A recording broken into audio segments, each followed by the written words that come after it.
premier jour de la semaine, je suis ravie de vous retrouver dans cette édition de journal au sommaire. En visite de travail au Bénin, le ministre algérien des Affaires étrangères a dévoilé sa position quant au coup d'État au Niger. Il annonce également le prochain voyage du président Patrice Talon en Algérie. Vous aurez plus de détails dans ce journal. Vibrant hommage rendu vendredi dernier au journaliste Venance Bokossa qui est passé de vie à trépas le 21 juillet dernier. Images et sons dans ce journal. Et puis face aux différents actes d'autodafé du Coran, un projet de loi visant l'interdiction de dégrader des objets ayant une signification religieuse importante pour une communauté religieuse a été adopté et ce sera avec nos confrères de RT. Voilà pour le sommaire.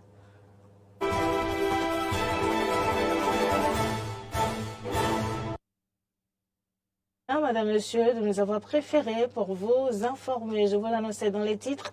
En tournée dans la sous-région ouest-africaine depuis quelques jours, le ministre algérien des Affaires étrangères a effectué une visite de travail au Bénin. Ahmed Attaf s'est entretenu avec son homologue béninois Olusegun Adjadi Bakari au centre des échanges. Il a dévoilé les raisons de sa visite. Il a notamment parlé de consultations politiques consécutives à la situation en cours au Niger, marquée par la tentative de prise du pouvoir par les militaires depuis le 26 juillet dernier. L'Algérie reste très attachée, dit-il, au rejet des changements anticonstitutionnels dans les pays. Une posture qu'il fonde sur le fait que ce principe a été instauré au sommet d'Alger en 1999. La position d'Alger est alors conforme à celle de la CEDEAO qui a condamné, on le sait, la tentative de putsch au Niger et imposé plusieurs sanctions au pays et à la junte militaire. Ahmed Attaf a révélé que l'Algérie reste très préoccupée par un retour rapide à l'ordre constitutionnel au Niger. Il était aussi question d'aborder les préparatifs de la prochaine visite du président Patrice Talon en Algérie. Et puis une autre tournée de sensibilisation cette fois-ci des jeunes artisans de l'Ouémé sur la résilience face au discours d'extrémisme violent. Une initiative du cabinet Junior Safety Consulting visant à renforcer la capacité des jeunes artisans de 5 communes frontalières du département de l'Ouémé face au discours d'extrémisme violent. Retrouvons Prince Martial Goliagbo depuis Porto Novo pour plus de détails. Tournée de sensibilisation des jeunes artisans des communes frontalières de l'Ouémé sur la résilience des jeunes artisans face au discours d'extrémisme violent. Une initiative du jeune Fabrice Fabi du cabinet Junior Safety Consulting. Le Bénin, à l'instar de la plupart des pays de l'Afrique de l'Ouest, est de plus en plus confronté aux affres causées par des groupes d'extrémistes violents. Ainsi donc des actes macabres, assassinats ciblés et de masse, enlèvements, destructions importantes, etc. sont enregistrés dans certaines localités frontalières du pays. Face à cette situation inquiétante et déstabilisante, plusieurs initiatives sont engagées tant au niveau national qu'au niveau régional et international pour contrecarrer ce phénomène d'extrémisme violent. En dépit de ces efforts, la situation est loin d'être véritablement réconfortante dans l'ensemble. Il urge donc dans ce contexte d'instabilité et d'imprévisibilité que les acteurs de la société civile œuvrent en synergie pour non seulement prévenir mais aussi combattre ce phénomène majeur de sécurité devenu l'un des plus grands défis actuels des États. C'est tout justement dans ce cadre que, conformément aux recommandations du secrétaire général des Nations Unies, dans un plan d'action pour la prévention de l'extrémisme violent, le cabinet Junior Safety Consulting organise donc au profit des jeunes artisans des 5 communes frontalières du département de l'Ouémé une tournée de sensibilisation sur le thème la résilience des jeunes artisans face au discours d'extrémisme violent. Le directeur du cabinet Junior Safety Consulting nous parle ici des objectifs qui sous-tendent donc la dite tournée. On écoute Fabrice Fabi. Bon, nous avons initié cette tournée parce que nous voyons aujourd'hui la situation sécuritaire dans notre pays est dégradée. Dans la sous-région d'abord et dans la partie septentrionale de notre pays, il y a des populations qui sont victimes des affres de ces groupes-là. Donc, on ne peut pas rester sans rien faire en tant que citoyen. Je pense qu'il est normal que nous puissions contribuer à l'effort collectif de lutte contre ce phénomène-là. Les jeunes sont-ils acquis à la cause de cette tournée de sensibilisation? La réponse avec Fabrice Fabi. Franchement, on a été favorablement touchés par la participation de ces jeunes-là qui ont vraiment participé. Ils ont trouvé que c'était une bonne initiative. Beaucoup n'ont pas hésité à donner des témoignages. Ceux qui ont tenté, ou du moins ont raté cette tentative d'enrôlement que ces gens-là ont tenté à leur égard. On a eu beaucoup de révélations qui nous ont quand même montré que la tournée a effectivement sa raison d'être. Quelles sont les communes ciblées et quel appel lancer aux autorités pour accompagner cette initiative? Déjà, nous remercions la police républicaine qui nous a rejoints. Et la police n'est pas que présente lors de nos tournées, de nos activités, elle participe également. Donc, elle assure l'animation d'une communication, elle présente une communication sur l'importance de la coproduction de la sécurité publique. La dite tournée de sensibilisation prend officiellement fin le mardi prochain dans la commune de Semepoji, laquelle commune est dirigée par le maire Jonas Bedametor. En perspective, quelles sont les actions à venir? Écoutons à nouveau Fabrice Fabi. Bon, après la tournée, nous envisageons un partenariat beaucoup plus rassurant parce que cette tournée n'a pas reçu de financement. Nous avons financé nous-mêmes l'activité avec le soutien de l'ABIS qui nous a accompagnés notamment pour la mobilisation des participants. Donc après cette tournée, nous allons bien voir. Nous sommes en train de voir comment organiser d'autres activités au profit de ces jeunes-là, de nos frères dans la partie septentrionale de notre pays. Désormais donc, les participants sont en mesure de produire des discours alternatifs contre les discours d'extrémistes violents. Et puis je vous l'annonçais dans les titres, une cérémonie d'hommage a été initiée en l'honneur du regretté Venance Bokossa, alias Veni Venance, enterré il y a quelques jours à Porto Novo. C'était vendredi au chapiteau en présence de ses amis, parents et sympathisants. Le compte rendu avec Arthur Mado. Le célèbre journaliste et animateur Venance Bokossa, très connu sous le sobriquet Venu Venance, est mort, mais il restera à jamais gravé dans la mémoire de ses amis, sa famille, les confrères et consoeurs. Et c'est à juste titre que cette longue liste d'hommages lui est rendue. Je rappelais le souvenir de notre rencontre en 1997. Beaucoup ne le savent pas.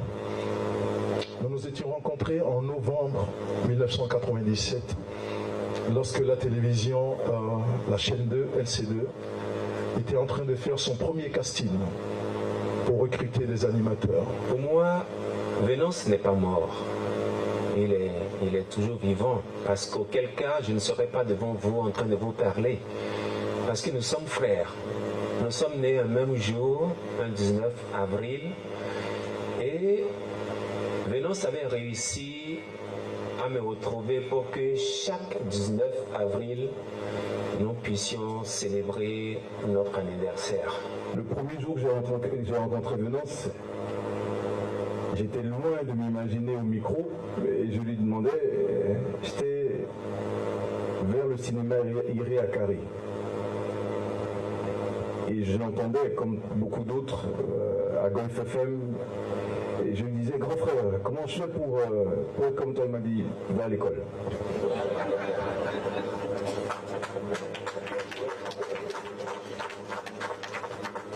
Il m'a proprement baladé. Et depuis ce jour, je l'ai détesté. Je ne comprenais pas pourquoi il ne prenait pas le temps de sentir la passion, l'envie que j'avais, que Dany a su canaliser. Mais après, Venance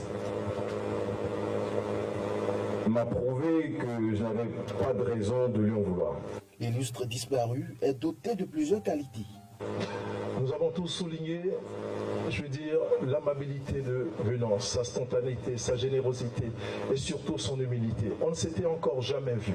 Nous avions fini de monter un élément et il fallait revérifier pour vous dire qu'il était pointueux, il était attentionné et il avait l'amour du prochain.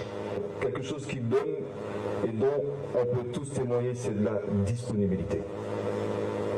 Il était là. Chaque fois qu'il allait faire un bisou à ma mère à Ogalla, il tenait à m'appeler et me dire je suis avec ta mère.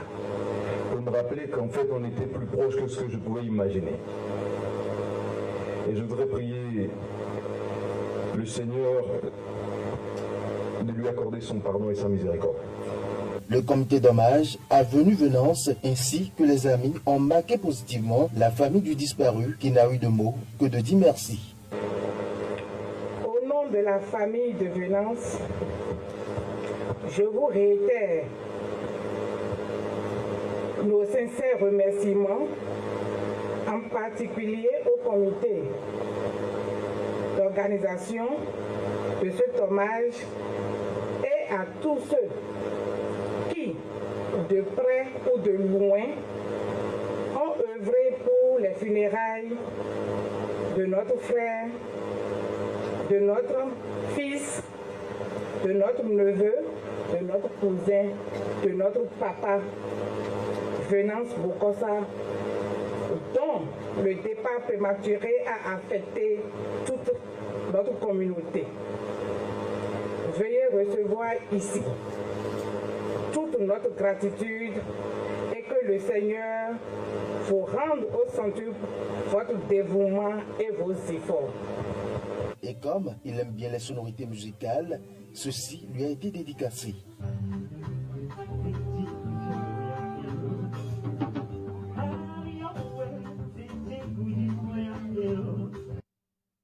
On s'intéresse maintenant au métier du maquillage. Beaucoup d'amateurs de la beauté et de l'esthétique rêvent de devenir maquilleurs ou maquilleuses professionnelles. Ce domaine englobe non seulement le maquillage quotidien et occasionnel pratiqué par les esthéticiens, mais aussi les autres types de maquillage tels le maquillage artistique destiné à des situations exceptionnelles. Zoom sur le métier du maquillage qui métamorphose le visage et qui sublime les clients avec Arthur Indo.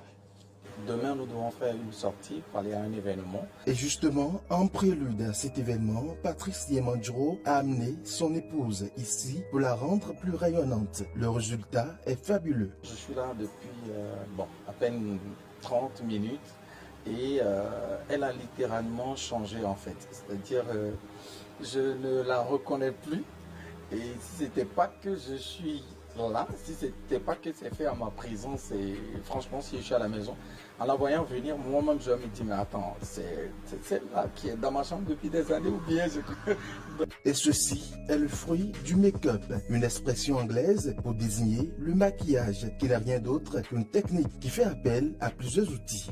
Le make-up, c'est le fait, c'est l'art de maquiller les gens avec les produits cosmétiques. Nous avons par exemple les pinceaux, les fonds de teint,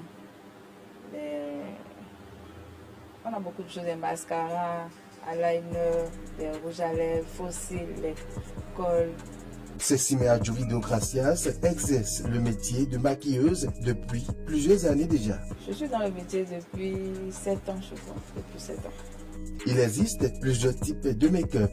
Par exemple, le make-up artistique, make-up glamour, make-up cinéma, make-up dot, make-up marié. On a plein de types de make-up. Les coûts pour bénéficier de la magie du make-up varient de 5 000 francs à 115 000 francs CFA. C'est un métier qui nourrit son homme, rassure Cécimé Adjovi de Gracias. À partir de 5 000 francs jusqu'à même 115 000. Ça dépend de la prestation. Si c'est une dot ou bien un mariage. C'est un métier noble qui nourrit son homme. Et on gagne beaucoup dedans. Le secret pour excéder dans le métier réside dans la passion pour ce que l'on fait après avoir suivi une formation qualifiante. La première des choses, c'est d'avoir la passion. Parce que si vous n'avez pas la passion, c'est même pas la peine de rentrer dedans. Il y a beaucoup de difficultés dedans. Et si vous êtes déjà passionné par le truc, il vous faut obligatoirement suivre une formation. Parce que les techniques avancent tous les jours. Donc il faut obligatoirement suivre une formation. Comme tout autre métier, les difficultés rencontrées par Cécimé de Gracias Adjovi sont multiples. La première des choses, c'est le manque de considération. Parce que beaucoup de personnes pensent que le make-up, c'est un raccourci pour les gens qui n'ont pas fait de longues études. Et la seconde des choses, c'est les bagages à traîner. Une maquilleuse traîne beaucoup de bagages, hein, au moins 15 kilos comme ça par jour. Et le pire, c'est que quand votre mari est au dernier étage, par exemple, traînez avec les bagages jusqu'en haut et vous êtes obligé de sourire parce que c'est votre métier, c'est votre passion. Mariée, née de 3 enfants, Cécile Deogracias Adjovi est originaire de Ouida. Elle adore le plat de pâte noire, comme nous m'a appelé Télibor. Je suis mariée, et j'ai 3 enfants. Je suis de Ouida, je suis à Adjovi. Mon plat préféré, c'est le Télibor. Le Télibor accompagné de sauce d'arachide. Il n'y a pas de saut métier, il n'y a que de sautillant. Tout métier a une valeur et requiert des qualités chez le travailleur. En interactualité, je vous annonçais dans les titres que les actes publics d'autodafé du Coran au Danemark semblent toucher à leur fin. Une nouvelle loi criminalisant de tels actes est en voie d'être adoptée. Reportage. Au Danemark, un projet de loi a été élaboré, selon lequel l'autodafé du Coran constituera désormais un délit pénal. Depuis le début de l'année, 3 actions publiques ont eu lieu dans le pays, au cours desquelles le livre saint des musulmans a été profané. Désormais, si la loi est adoptée, le fait de brûler en public des livres religieux tels que le Coran, la Bible ou la Torah pourrait entraîner une peine d'emprisonnement pouvant aller jusqu'à 2 ans, ainsi que des sanctions plus lourdes en cas de récidive. C'est ce qu'a déclaré le ministre danois de la Justice, Peter Hummelgaard, lors d'une conférence de presse tenue le 25 août. Le projet de loi rendra punissable le fait de brûler le Coran ou la Bible en public. Ce projet de loi ne visera que des actes commis dans un lieu public ou avec l'intention de propager cette idée dans un cercle plus large. La Suède, où plusieurs agissements de ce type ont eu lieu au cours de l'été, ne suivra pas l'exemple de son voisin et n'interdira pas les actes d'autodafé public des écritures sacrées, comme l'a déclaré le Premier ministre suédois Ulf Kristersson. Selon lui, cela nécessiterait de modifier la Constitution. Cette voie n'est donc pas adoptée dans le pays. Chaque pays qui est exposé à des menaces graves choisit sa propre manière d'y faire face. Je respecte beaucoup ce que le Danemark fait à l'heure actuelle. Pour répéter exactement la même chose qu'au Danemark, il faudrait probablement un amendement constitutionnel. Alors, ce n'est pas la bonne manière de procéder pour la Suède. Ces manifestations aménagées, selon les dires des organisateurs, pour protéger la liberté d'expression, ont déjà donné lieu à plusieurs reprises à des protestations de masse dans des pays musulmans. En particulier, le 20 juillet, dans la capitale irakienne, des manifestants ont mis le feu à l'ambassade de Suède. Et l'ambassadrice elle-même a été expulsée du pays. Par la suite, la Suède elle-même a dû relever son niveau de menace terroriste à 4 sur 5. Et c'est la fin de ce journal. Merci de nous avoir suivis. Passez une bonne semaine de travail.